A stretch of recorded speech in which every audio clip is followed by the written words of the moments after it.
নদীতে কেউ নামবেন না, কারণ ওই নদীটি পুরোপুরি বাংলাদেশের মধ্যে। বাংলাদেশ সেনাবাহিনীর প্রচারে নতুন করে বিতর্ক।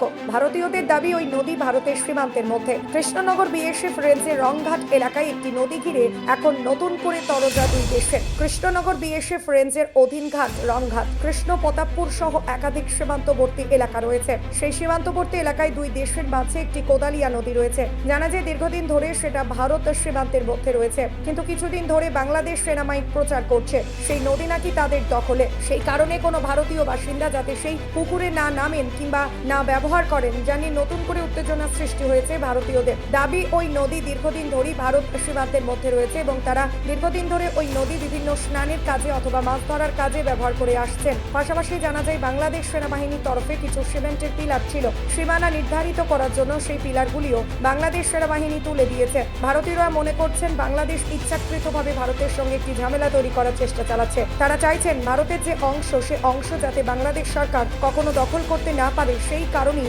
পাকাপোক্তভাবে সেখানে তার কাটার বেড়া চাইছেন তারা। যদিও ভারতীয়দের দাবি যে অংশ ভারতের সীমান্তে ছিল, সে অংশ তারা এখনো ব্যবহার করছেন, সেখানে ভারতীয় সেনারা তাদেরকে সাহায্য করছেন।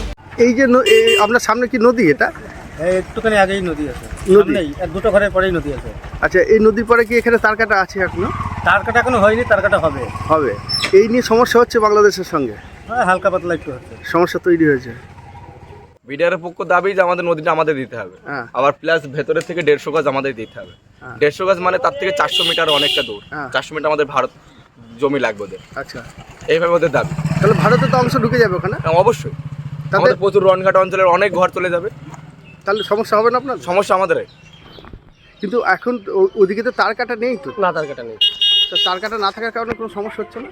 সমস্যা তো হচ্ছে, সমস্যা যে কোনো মুহূর্তে অঘটন ঘটতে পারে। হ্যাঁ। আন্তর্জাতিক যে পরিস্থিতি, তাতে বাংলাদেশের সঙ্গে সম্পর্ক ভালো নয় আমাদের।